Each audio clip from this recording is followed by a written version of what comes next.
Est-ce que toi aussi, tu perçois les choses comme ça? D'autant, enfin, toi, tu étais plus jeune, donc pourquoi tu t'es lancé aussi dans le hip-hop? Pourquoi tu as choisi cette voie-là?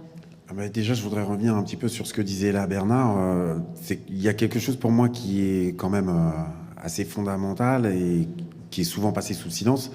C'est que on peut parler de rap sans parler de hip-hop, et on peut parler de hip-hop aussi sans parler de rap.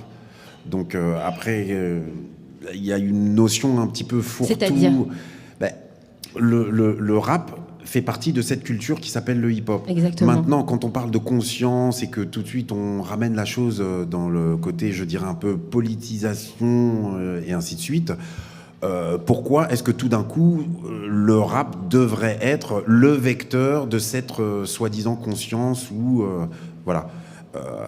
On peut très bien être dans une culture sans pour autant chercher à être ou que dans la revendication ou y amener, je dirais, un angle de réflexion qui ne soit axé que là-dessus. D'autant que toi, tu as commencé par la danse. Oui, mais T'as pas commencé par le rap. Premièrement, mais comme l'a dit Bernard, ce qui nous rassemble tous, c'est quand même, c'est vachement gay, quoi. On est quand même vachement là pour s'amuser, Bah ouais. beaucoup plus que pour se prendre la tête. Et puis après, effectivement, quand on grandit, on se rend compte que, comme le disait...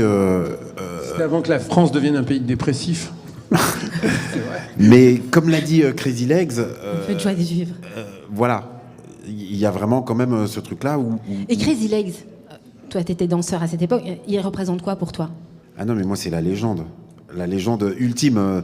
C'est quelqu'un... Moi, je l'ai admiré, copié. Je connaissais son nom, le moindre de ses mouvements, avant même de l'avoir jamais croisé. Et quand je l'ai croisé, j'avais pas encore 18 ans. Déjà, quand je le voyais, c'était comme, je sais pas, à l'époque du rock, quelqu'un qui croisait les Beatles...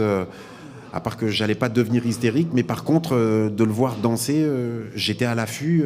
Mais c'est pour ça quand je dis il y a eu un moment de grâce et tout ça, c'est pas pour dire c'était mieux avant, mais il y a un moment où... Mais c'était ça la question en plus que je voulais te poser. C'était pas mieux avant, mais il y a un moment où il y a pas d'argent. On n'imagine pas tous les millions de dollars qui vont arriver plus tard, le fait qu'il y a des types qui vont réussir à travers le monde, etc.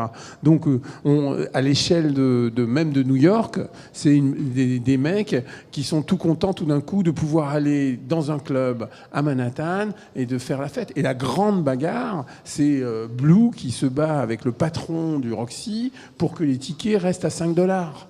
Et elle gagne pendant un certain temps, c'est-à-dire que pour que ça reste accessible. Bah oui, pour que les mômes du Bronx ils puissent venir et puis qu'ils puissent payer et rentrer. Et ça marche pendant quelques mois. Et puis le type était con et il veut se faire sa thune de façon idiote.